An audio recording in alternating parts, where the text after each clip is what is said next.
Hello बच्चों, आप सभी का स्वागत है हमारे इस एएस टारगेट स्टडी में। और आज हम लोग पढ़ने वाले हैं क्लास 10 के फिजिक्स का चैप्टर नंबर 3 या फिर 4 कह सकते हैं। तो आज हम लोग पढ़ेंगे फिजिक्स का चैप्टर नंबर 3, जिसका पार्ट 1 और पार्ट 2 हम लोग पहले पढ़ चुके हैं और आज हम लोग पढ़ने वाले हैं पार्ट 3। तो बच्चों चलिए हम क्लास स्टार्ट करते हैं। तो आज हम लोग पढ़ेंगे कि जूल का जो उसमें प्रभाव है वो क्या है। सबसे पहले बच्चों मैं आप लोगों को बता दूं कि जूल जो है एक व्यक्ति का नाम है, एक वैज्ञानिक का नाम है।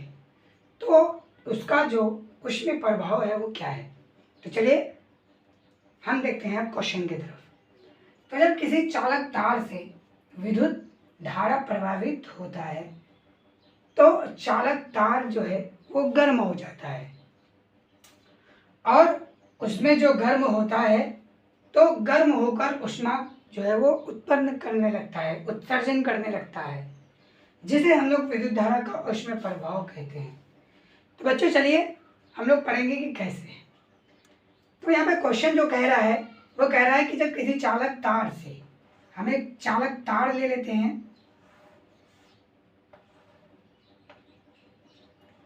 ये हमारा चालक तार है बच्चों।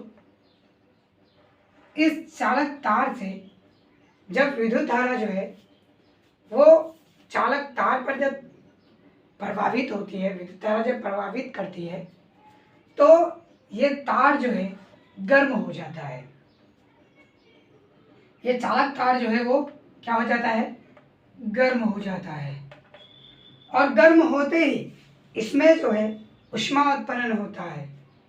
क्या हो जाता है, ऊष्मा उत्पन्न होता है। तो जब ये ऊष्मा उत्पन्न होता है और गर्म होकर क्या करता है, ऊष्मा जब उत्सर्जन करता है तो इसी को हम लोग क्या कहेंगे, विद्युत धारा का ऊष्मीय प्रभाव। तो मैं उम्मीद करता हूँ कि आप लोग समझ चुके होंगे। बच्चों मैं एक और चीज़ आप लोगों को इम्पोर्टेंट चीज़ बता देता हूँ कि ये जो हमारे इस तार में जो ऊष्मा उत्पन्न होता है वो प्रतिरोध के कारण होता है।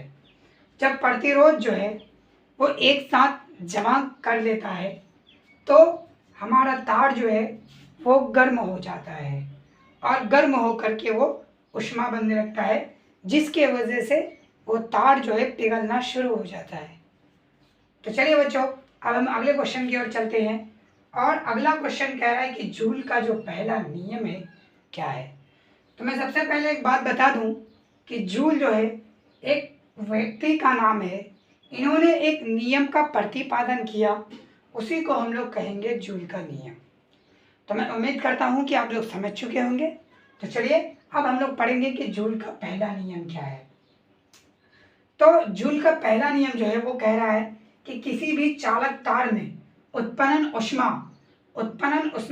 यानी किसी भी चालक तार में, ये जैसे चालक तार है इसमें उत्पन्न ऊष्मा चालक तार से प्रभावित होने वाली विद्युत धारा के समानुपाती होता है। तो मैं इसको आप बता देता हूँ। देखिए बच्चों कह रहा है कि किसी भी चालक तार में उत्पन्न ऊष्मा को हम लोग किस चीज से, किस संकेत से दर्शाते हैं, तो वो है H से। किस चीज से, H से। तो उत्पन्न ऊष्मा चालक तार से प्रभावित होने वाली विद्युत धारा, चालक तार से प्रभावित होने वाली विद्युत धारा के समानुपाती होता है। तो हम यहाँ पे समानुपाती का चिन्ह दे देंगे। और बच्चों ये विद्युत धारा का जो प्रतीक होता है वो होता है I। तो क्या कहेगी, किसी भी चालक तार में उत्पन्न ऊष्मा उस चालक तार के प्रभावित होने वाली विद्युत धारा के समानुपाती होता है। तो ये हमारा क्या हो जाएगा, यही तो हमारा हो जाएगा जूल का पहला नियम।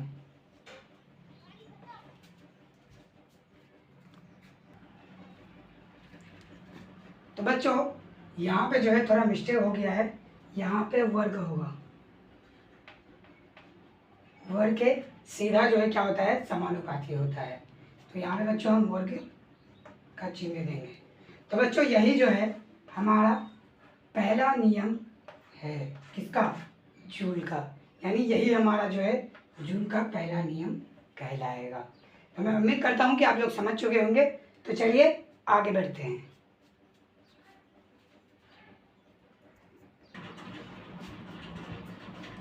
तो बच्चों अब चलिए अब हम लोग पढ़ेंगे अब हम लोग पढ़ेंगे कि जूल का दूसरा नियम क्या है। तो बच्चों देखिए, जूल का जो दूसरा नियम है वो कह रहा है कि किसी भी चालक तार में उत्पन्न ऊष्मा उस तार के प्रतिरोध के सीधा समानुपाती होता है। तो बच्चों इसमें जो कह रहा है कि किसी चालक तार में उत्पन्न ऊष्मा, तो ऊष्मा को हम लोग किस चीज़ से प्रतीक करते हैं, तो H से। बच्चों ऊष्मा तार के प्रतिरोध के सीधा समानुपाती होता है, तो अनुपात का चिन्ह दे देंगे। और प्रतिरोध, तो प्रतिरोध को हम लोग जो है R से डिनोट करते हैं। तो बच्चों हम लोग R लिख लेंगे, तो यही हमारा क्या हो जाएगा, जूल का दूसरा नियम हो जाएगा। तो मैं उम्मीद करता हूँ कि आप लोग समझ चुके होंगे। तो चलिए अब देखते हैं अगला क्वेश्चन कह रहा है कि जूल का तीसरा नियम क्या है। तो बच्चों देखिए, जूल का जो तीसरा नियम है वो कह रहा है कि किसी चालक तार में उत्पन्न ऊष्मा उस तार चालक में प्रभावित विद्युत धारा के समय के समानुपाती होता है। यानी बच्चों इसको जो हम प्रतीक करेंगे, देखिए किसी चालक तार में उत्पन्न ऊष्मा, तो ऊष्मा को हम लोग H से निर्देशित करते हैं और उस चालक तार में प्रभावित विद्युत धारा के जो है समय के समानुपाती होता है। किसके समानुपाती, समय के समानुपाती का चिन्ह दे दिए। समय को हम लोग T से करते हैं। बच्चों हमारा जो है यही हो जाएगा जूल का तीसरा नियम। मैं उम्मीद करता हूँ कि आप लोग समझ चुके होंगे।